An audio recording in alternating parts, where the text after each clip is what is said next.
Welcome to Beyond the Coverage. I'm Chris Horner. In today's edition, I'll call it part 3. Why not? There was already part 1, a part 2, and I saw some of the viewers left in their comments that, hey Chris, are you biased to Tadej Pogačar? Part 1 and part 2 were giving stories on how Tadej Pogačar could lose the Tour de France if the 3 other big teams from Remco, from Yonas, and from Primož Roglič work together.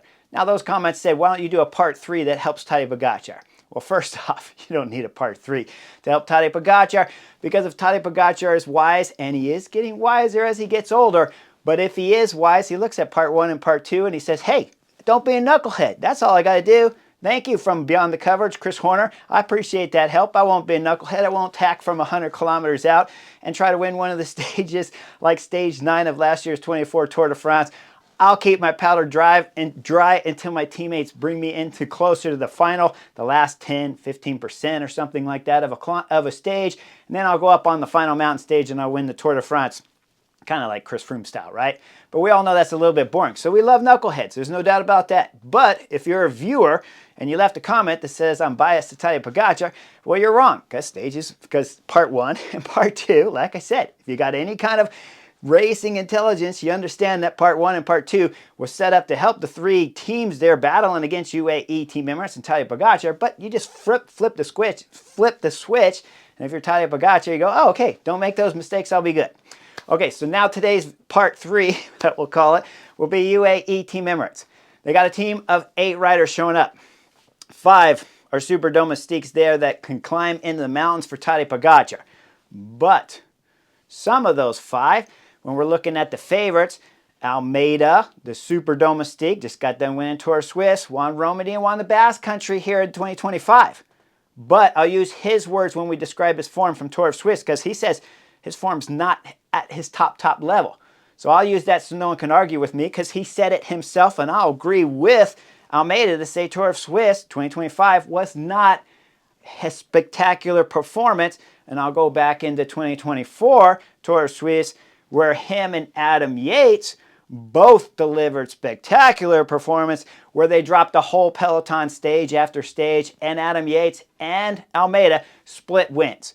Now, remember, you can't leave me a vicious comment about his form being not a top form for Almeida, because he said it himself, so I'm just agreeing with him. But let's dissect the 25 Tour of Swiss. First off, stage 1 that I've brought up in parts 1 and 2, UAE Team Emirates were knucklehead and they messed up the tactics and they let brakes go up the road. Cameras came on, 2 riders in the back, group getting dropped already when the cameras came on as a short stage, 130, 140 kilometers if I remember correctly.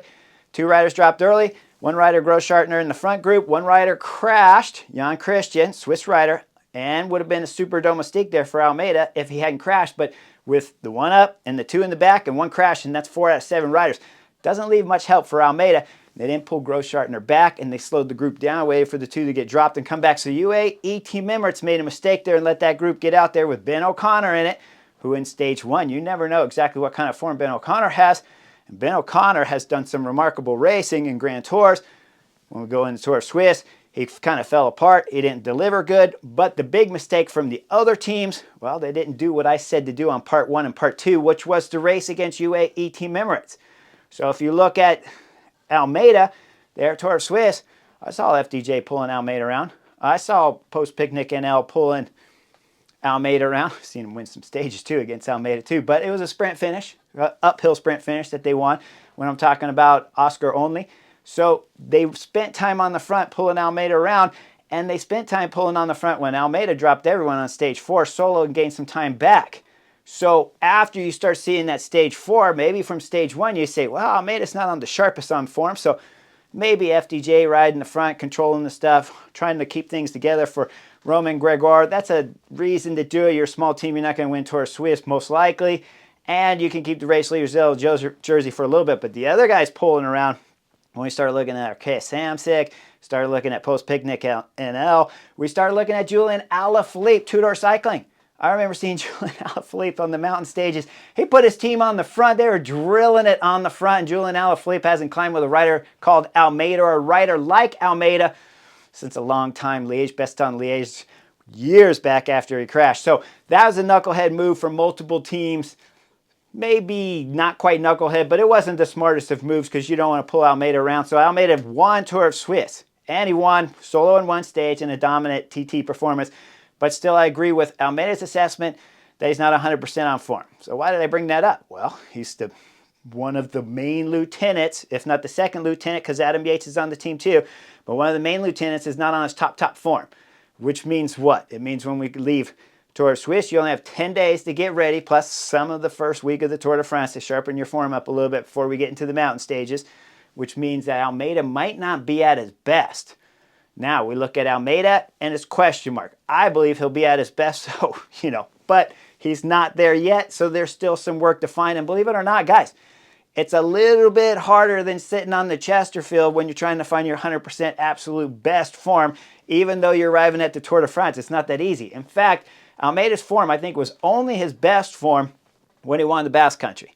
Basque Country was really good. Romandy didn't even win a stage at Romandy, but still won the general classification with consistency.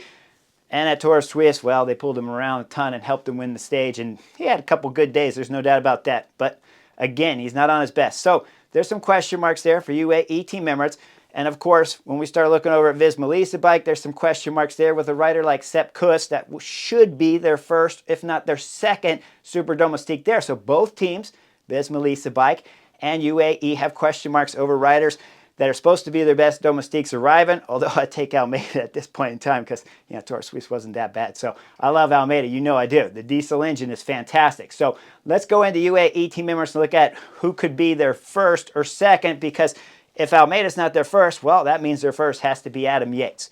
Now, Adam Yates, same scenario, and even more less on form, at least at the last races when we're talking about the Giro d'Italia.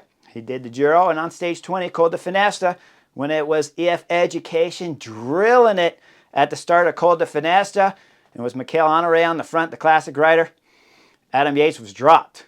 And all of UAE Team Emirates were dropped with the exception of Del Toro, who was able to follow the attack from Richard Carapaz. But what I'm saying is when we look at the Giro, you have to remember Adam Yates was supposed to win the Giro, or he's supposed to battle for the victory there at the Giro along with Juan Ayuso, and both their leaders came up short. Juan Ayuso, I believe, might have had some winning quality form, but he crashed. Adam Yates had some other issues with not being able to find his top form there at the Giro. So that's why I'm trying to explain how difficult it can be to come into the Tour de France with your best form. But Almeida says he's not on his best, and Adam Yates, we have not seen his best. In fact, the only thing throughout this season was Tour of Oman that Adam Yates won. So we got some question marks around UAE Team Emirates. They're just not very big question marks, but they are question marks because when we look at the Giro, when we look at the form of Adam Yates at the Tour de France, it is the creme de la creme. So this is the highest level, and if you're getting dropped on stage 20 of Col de Finestra, the Giro, of course, you had 4 or 5 weeks to get ready for the Tour de France, plus the first week of racing at the Tour de France, but we haven't seen him on his top form. That's how difficult it is to find. So we want to look for that throughout the first 10 stages, all the way until we get into that stage 10. Then, of course, there's super climbers like Almeida and Adam Yates. We'll see if they've reached their peak form once we get on stage 10, and certainly by stage 12, we'll know better. But we look a little bit deeper there at UAE Team Emirates at their other super domestiques. Tim Wellins has to be the rider that is clearly on his best form when he left Dauphiné. I have never seen Tim Wellins climb consistently as well as he did at Dauphiné. Yes, I've seen him at Milan-San Remo, drilling down the front of the peloton, blowing the whole field up. But here at Dauphiné in 2025, Tim Wellins was at the front in places where I thought he wouldn't be, so much so that when we look at the first mountain stage, stage 6 at Dauphiné, when Tim Wellins got dropped from the attacks of Visma bikes, where Sepp Kuss starting them, it was Jorgensen following up, and then, of course, we see that it was Yonas Vigo in there along with Tadej Pogačar up there, but no Sivakov up there. It was Tim Wellins, and I missed it so much that I thought going up that climb that it was Sivakov, not Tim Wellins the whole time. I didn't even recognize it while I was sitting on the Chesterfield till they got in the valley. Sivakov came back to the front and started drilling, and I was like, why do they have Sivakov on the front through the valley? And I had to back the film up to realize that it was Tim Wellins who was climbing exceptionally well. So Tim Wellins could be their third best climber here. Now, normally you would think it was Sivakov, but you look there at Dauphiné, which wasn't too long ago, and it was Sivakov that was having some problems on the climb. So we see Sivakov's having a little bit of climbing problems. It's going to be a question mark to see whether or not if he can get up there by stage 10 and stage 12 of the Tour de France. But it's not a question mark on how well Tim Wellins will ride. And the other plus side with Tim Wellins is he's a classic style specialist too. So he should be good for Tadej Pogačar on the first stages of 2, 4, 6, and 7, and so on, those classic stages in the first 10 days. Tim Wellins will be a remarkable teammate there for Tadej Pogačar. We look at Nils Plet's the only non-climber on that team. Nils Plet will do the flat stages and, of course, the classic stages, the first 60, 70, 80% of those stages, depending on what the competition is or what is formed up there in the breakaway that they're chasing. But Nils Plet looks solid and, of course, has always done his job. And that job is a bit easier to do at times because you can control the amount of effort you need to put on the front of the peloton there, assuming you don't have a star-studded break up there that's going away. Then, of course, Nils Plet's got to go deep, and you can't control that. But there's always somebody back there that wants to help back there, even though I told you the 3 main teams that aren't called UAE team members should never be working there, of course, with UAE team members, Tadej Pogačar. Okay, we go into Jonathan Narvaez. Jonathan Narvaez is a rider that I think will perform much like Tim Wellins, where he'd be a classic style specialist, but he can get over some of the bigger climbs. And we saw Dauphiné was having struggles a little bit when we're getting deeper into the penultimate climbs there at Dauphiné, but he still was able to find his way back on at crucial moments and pull through the valley like we saw with Sivakov. And then Tim Wellins went back to work for Tadej Pogačar until he lit everybody up. So UAE team members are coming in with what, of course, is going to be a big, big team. But when we look at the last rider on the roster, it's Soler. The Solerism is making the Tour de France appearance here for Tadej Pogačar again. We look at Soler at Dauphiné. Well, he was pulling early in those stages, so he was dropping off when we're coming into the penultimate climbs, of course, because he'd done a huge percent before. And normally, Soler would be a rider that you would save a little bit towards the middle and then into the finish of the stage. So this tells me that Soler might not be on his best climbing legs there at Dauphiné 3 weeks before the Tour de France starts.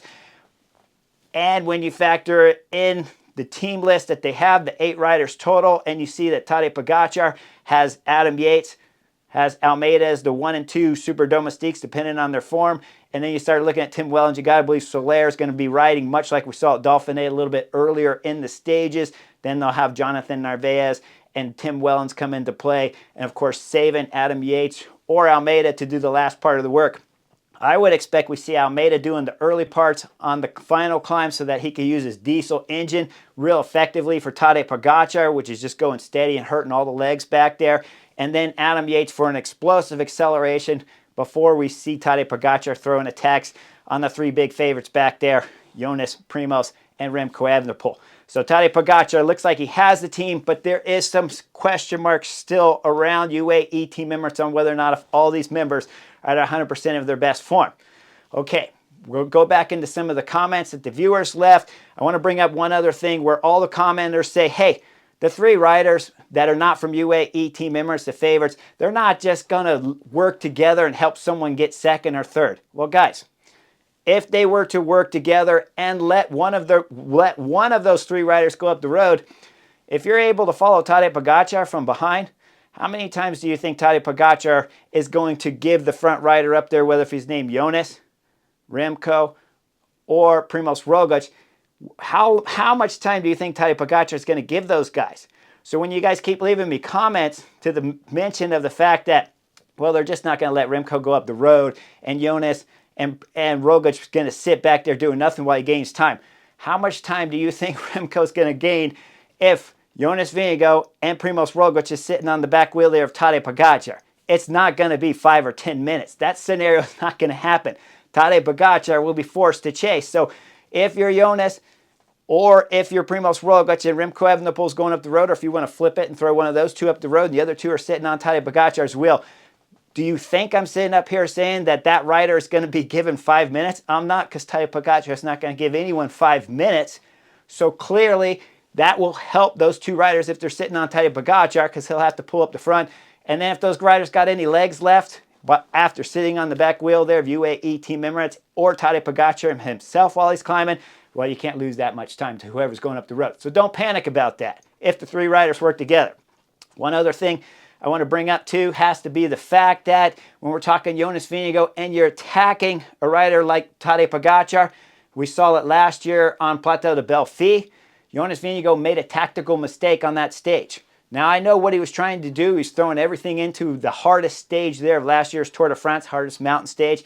Yonas is a smaller, lighter weight rider than Tadej Pogačar, less muscular. So he was trying to throw in that on that big stage where you're going over multiple mountains, where they hoped the lighter rider would benefit more when they hit Plateau to Bay. They thought that Yonas Vigo would be able to drop Tadej Pogačar. They hoped. I don't think anyone thought that, but they hoped that. The mistake that Yonas Vigo made is they rode too long on the front. If you're attacking Tadej Pogačar, you have to get in front of Tadej Pogačar, of course, but if you're staying in front of Tadej Pogačar for more than a kilometer or two, most likely you're not going to drop the Slovenian, because now all of a sudden he's in the draft longer. Do not ever pull Tadej Pogačar longer than 2 kilometers on a climb, even if it's a last-ditch effort to try to drop the Slovenian. All that will happen is exactly what we saw there on Plateau de Bay, is that Yonas Vigo will get out there, Tadej Pogačar will start to feel better as Yonas Vigo's energy will start to drop, and Tadej Pogačar will light you up. In the past, when Tadej Pogačar has lost and been dropped on Tour de France stages, it's always pretty quickly into the attack of the rider. Yonas Vigo, if we go in Col de Grenade, he was not riding for 2, 3, 4, 5 kilometers in front of Tadej Pogačar when the Slovenian finally popped. He threw in an attack and the Slovenian popped. That is exactly what you would need to see if you are attacking Tadej Pogačar on the last and final mountain stage of any stage of the 25 Tour de France. The Slovenian will come off quickly, and if you're riding on the front longer than 2 kilometers, you know for sure that that's a mistake, and Tadej Pogačar is going to make you pay for it. So if you're one of the 3 favorites, I'll go back into the benefits of part 1 and 2, where we'll go into favor the 3 favorites here on part 3, even though I said I wouldn't. If you can't drop him in 2 kilometers, back off the throttle, or he's going to make you look silly real quick, because he has never been dropped with one of the favorites riding on the front. Even if we go into the 23 Tour de France, stage 17, I'm dead, I'm gone, when he's talking to his boys there on the race radio, it's not Yonas Vigo on the front.